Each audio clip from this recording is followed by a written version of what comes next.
अनेक भक्तों के मन में यह सवाल उठता है, जब श्री कृष्ण परिपूर्ण परमात्मा है, तब एक शिकारी के तीर चलाने पर उनके शरीर का अंत किस प्रकार हो गया। वह तो परम पुरुषोत्तम परमात्मा थे।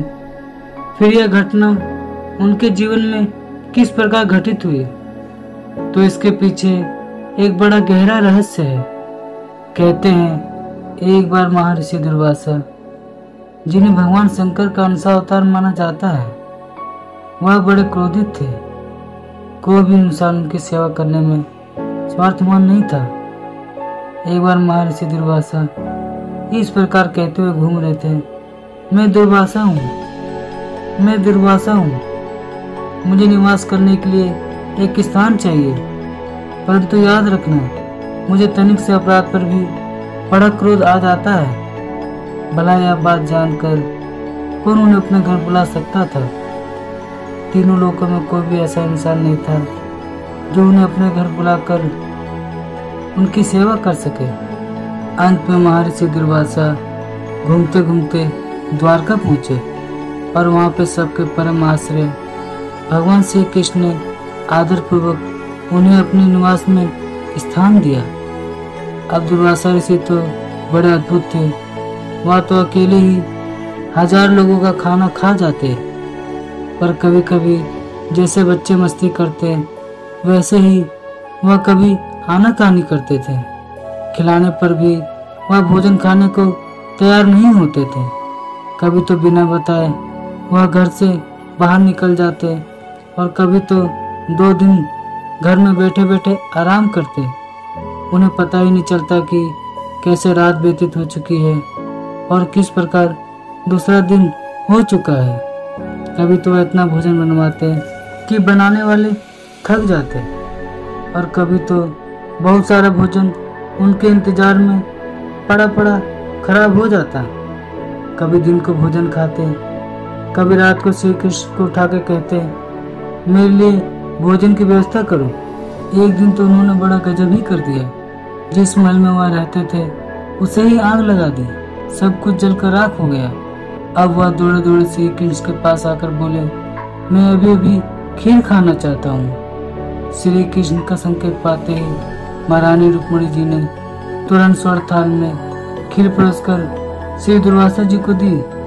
दुर्वासा जी खीर खाकर संतुष्ट हो गए और उन्होंने थोड़ी खीर बचाकर श्री कृष्ण को देते हुए कहा, अब यह खीर तुम अपने अंगों पर लगा लो, और यह खीर रुक्मिणी जी को कहो वो भी अपने अंगों पर लगा ले।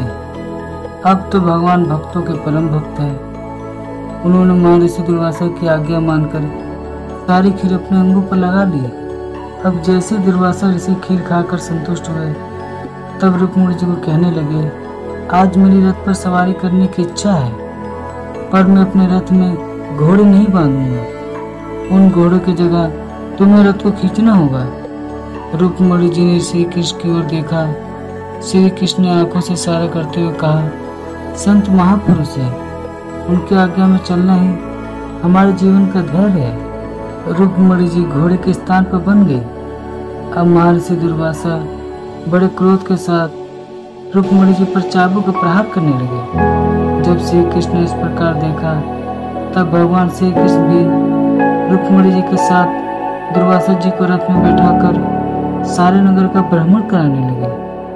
जब भ्रमण कराते कराते वह नगर के मुख्य मार्ग से गुजरे, तब सब लोग देखकर हैरान हो गए कि भगवान श्री कृष्ण घोड़े के स्थान पर बंधे हुए हैं और महर्षि दुर्वासा उन पर चाबुक का प्रहार कर रहे हैं। पर श्री कृष्ण तो मुस्कुराते हुए संतों की सेवा करते हुए आगे चलते जा रहे थे। द्वारका के लोग यह दृश्य देखकर हैरान हो गए थे। तभी अचानक दुर्वासा ऋषि ने आदेश दिया, वासुदेव, यह रथ रोक दो। और इस प्रकार कहते ही श्री कृष्ण ने रथ को रोक दिया। महर्षि दुर्वासा रथ से नीचे उतरे और रुक्मिणी जी और श्री कृष्ण को अपने पास बुलाते हुए कहा, तुम दोनों धन्य हो, तुम दोनों ने क्रोध को जीत लिया है। मैं तुम पर प्रसन्न होकर वर देता हूँ, हे कृष्ण, तुम संपूर्ण विश्व के प्रिय बनोगे, तुम्हारी अक्षय कीर्ति होगी। तुमने मेरी आज्ञा मानकर अपने सारे शरीर पर कील लगा ली है।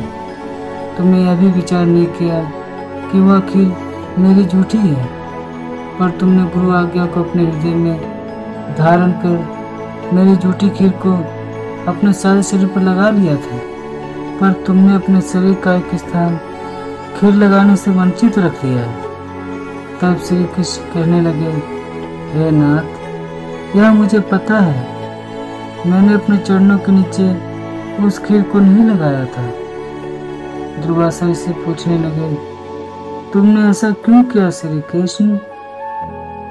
तब भगवान श्री कृष्ण कहने लगे, हे आचार्य, वह आपकी कृपा से प्राप्त मुझे महाप्रसाद था। मैं उस प्रसाद को अपने चरणों के नीचे कैसे लगा सकता था? जब दुर्वासा ऋषि ने यह बात सुनी, तब दुर्वासा ऋषि कहने लगे, हे कृष्ण, वह प्रसाद तो था, उस प्रसाद के साथ ही उसमें अतुलित बल भरा हुआ था। और जहाँ जहाँ तुम्हारे शरीर पर लगता, तुम्हारा शरीर वज्र के समान मजबूत हो जाता है। हे कृष्ण, तुमने जिस स्थान को कील लगाने से वंचित रख दिया है, देखना वह स्थान तुम्हारी मृत्यु का कारण बनेगा।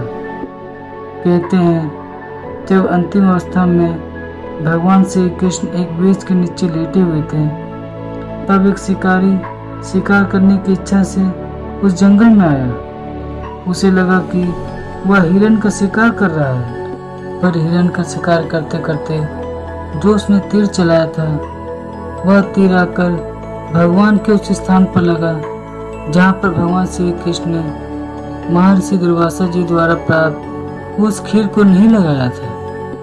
उस स्थान पर आकर ही शिकारी का वह तीर लगा था, क्योंकि भगवान श्री कृष्ण के अंग में एक वही स्थान था जो बहुत कोमल रह गया था। बाकी भगवान श्री कृष्ण का शरीर महर्षि दुर्वासा की कृपा से वज्र के समान कठोर हो चुका था।